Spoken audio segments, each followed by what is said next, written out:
안녕하세요. 이정원에서 진행하는 송화의 쏙 점입니다. 자연의 색깔들이 점점 깊은 가을 속으로 들어가고 있습니다. 우리는 그저 아침 저녁의 기온차로 계절을 느끼지만 자연의 모든 것은 다가올 추위를 대비하기 위한 치열함 속에 있습니다. 봄에서 여름까지 무성하게 자라고 성장했던 것만큼 가을에서 겨울까지 비우고 또 비워내는 것입니다. 파릇파릇 돋아난 새싹이 자라서 꽃을 피우고 열매를 맺어서 다시 자신의 DNA를 담은 씨앗을 땅속 깊이 보관해서 후대를 남기는 것이 사명인 것입니다.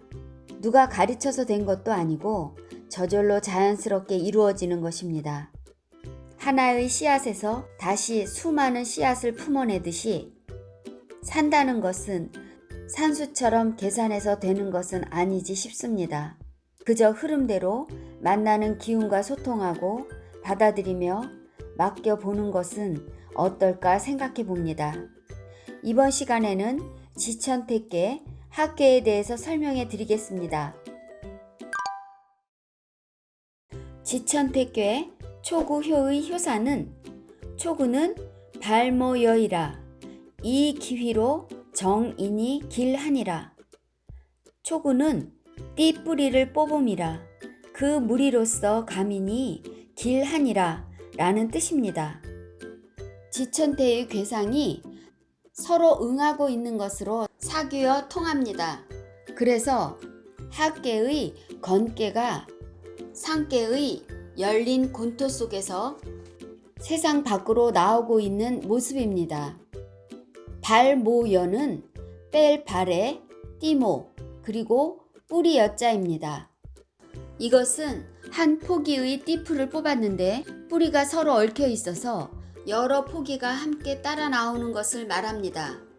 초요가 소나절로 바뀌면 소는 목이고 소는 입야이니 풀뿌리가 땅속에 있음을 띠풀로서 묘사한 것입니다. 또한 초요이지만 순양으로 이루어진 건깨로 되어 있으므로 한 몸으로 여기기 때문에 띠풀처럼 쭉 이어져 있는 괴상을 표현한 것입니다. 이 기휘에서 무리 휘자는 모여서 뭉친 한 무리를 말하고 있는데 띠풀처럼 같은 종류를 의미하고 있습니다. 정이라는 것은 바른 것을 행동으로 옮기는 것을 의미하는 글씨입니다. 지천태계의 전체의 뜻이 평안하여 서로 통하는 태평시대가 도래함을 주제로 삼고 있습니다. 그러므로 건깨처럼 세상을 이끌어갈 강직한 군자들이 서로 함께 배출되는 것을 의미하고 있습니다. 그래서 초구효의 효사에 길하다는 판단사가 붙은 것입니다. 지천택계의 초구효가 바뀌면 지풍승계가 되는데 띠풀이 무리처럼 땅속에서 나오듯이 바람도 그 기운이 상승되어 하늘 위로 오르는 것과 뜻을 통합니다. 주역점을 쳐서 지천택계의 초구효를 받으면 그동안 기다려왔던 좋은 때가 왔으니 나아가서 행동으로 옮겨야 할 것입니다. 여러 사람과 더불어 함께 한다면 목적한 바를 쉽게 이룰 수 있다고 통변할 수 있습니다. 지천택계 구이효의 효사는 구이는 포항하며 용빙하하며 불하유하며 북망하면 득상우 중행하리라. 구이는 거친 것을 싸며 하수를 걷는 것을 쓰며 먼 것을 버리지 아니하며 붕당을 없애면 가운데 행함이 합함을 얻으리라 라는 뜻입니다. 구이효는 중을 얻은 자리입니다. 그러므로 강건 중정한 군자로서 가져야 할 덕목에 대해서 설명하고 있습니다. 포황은 쌀포에 거칠 황자로 관대함, 포용에 대해서 설명하고 있습니다. 즉, 손길이 전혀 미치지 못한 거친 곳, 민생, 비루한 백성까지도 감싸 안아 포용함을 말합니다. 용빙하에서 용자는 용기를 쓴다는 의미입니다. 빙자는 걸어서 건널 빙으로 말의 기상을 용기로써 말하고 있습니다. 구이효가 동하면 감중령 괴가 나오는데 그 괴상에서 물하자가 나왔습니다. 불하유는 멀하에 버릴 유자인데 이것은 초구처럼 초야에 묻혀서 지내는 인재를 잊지 않으며 버리지 않으니 멀리까지 세심하게 챙기는 것입니다.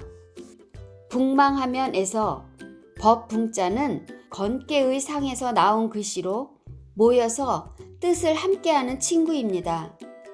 제하에 숨어있는 인재인 초구와 이미 권력 가까이에 있는 구삼이 중을 얻은 구이의 공정함으로써 붕당을 없애는 것을 의미합니다. 득상우중행이라는 것은 위의 덕목을 갖춘 군자와 유고 인군의 힘을 합하여 이루어 간다는 것입니다.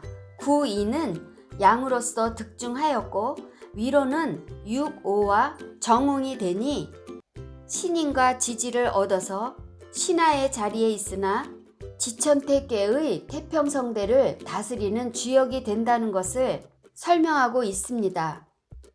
지천태계 구이효가 동하면 지화 명의계가 되는데 구이효가 밝은 지혜를 품고 있는 상과 땅속에 태양이 숨어 있는 상이 통합니다. 주역점으로 지천태계의 구이효를 받으면 자신을 도와주는 윗사람이 덕으로 큰 일을 할 수 있게 됩니다.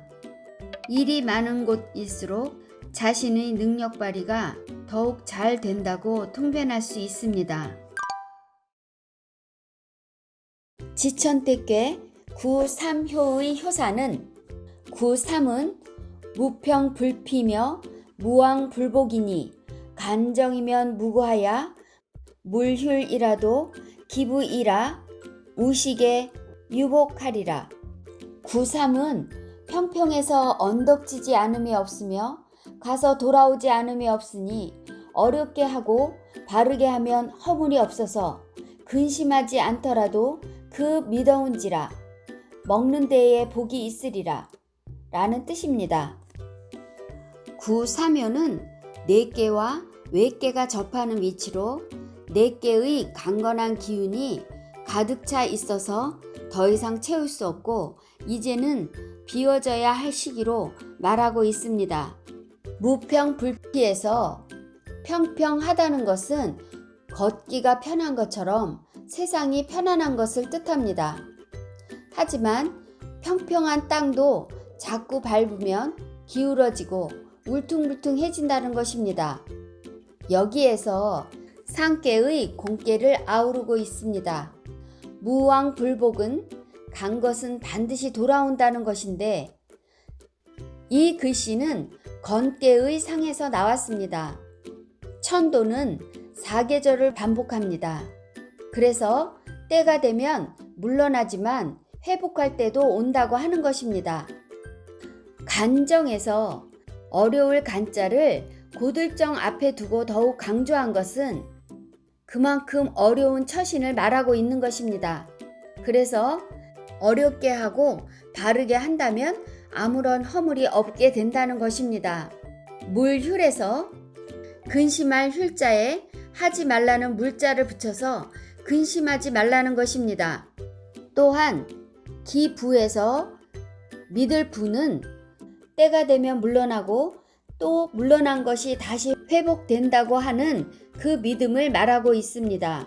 우식의 유복이란 구삼효가 동하면 태상절로 바뀌어 태는 구야라고 했으니 먹는 것으로 말하고 있는 것입니다.